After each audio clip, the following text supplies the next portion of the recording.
সকালে ঘুম থেকে উঠে এক গ্লাস কুসুম গরম পানি শরীরের জন্য খুবই উপকারী।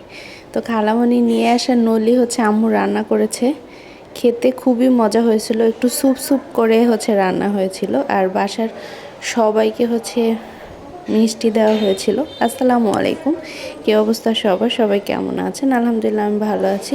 তো সকালবেলা ঘুম থেকে উঠে এক গ্লাস কুসুম গরম পানি আর সাথে নিয়েছি হচ্ছে 1 চামচ মধু। এটা আমি বেশিরভাগ সময়ই হচ্ছে চেষ্টা করি সকালে ঘুম থেকে উঠিয়ে 1 গ্লাস কুসুম গরম পানি খাওয়ার জন্য।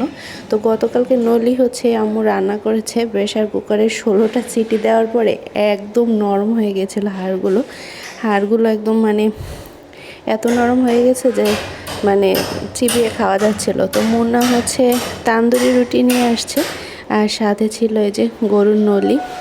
স্যুপ স্যুপ করে রান্না করা হয়েছে, মানে একদম ঘন করা হয়নি, এজন্য খেতে আরও বেশি আমার কাছে মজা লেগেছিল। তো বাসায় সবার জন্য মিষ্টি নিয়ে আসা হয়েছে, সবাইকে মিষ্টি দেওয়া হবে। তো সবগুলো মিষ্টি একত্রিত করে রাখা হয়েছে, এবার সব বাসায় বাসায় গিয়ে আম্মু হচ্ছে দিয়ে আসবে মিষ্টিগুলো। আজকে রান্না হবে লাল শাকগুলো আম্মু ভিজিয়ে রেখেছে, তো এটা ভালো করে ধুয়ে রান্না করা হবে। আর এখানে খালামণি আসার সময় মাছ নিয়ে আসছিল, সাগরের মাছ, আর ভেতরে হচ্ছে ছিল বেগুন। তো সবগুলো আম্মু হচ্ছে বের করে তারপর তেলের কড়াইতে একটু ভাজি করে নিয়েছিল, বেশ মজা লেগেছিল খেতে। Thanks for watching.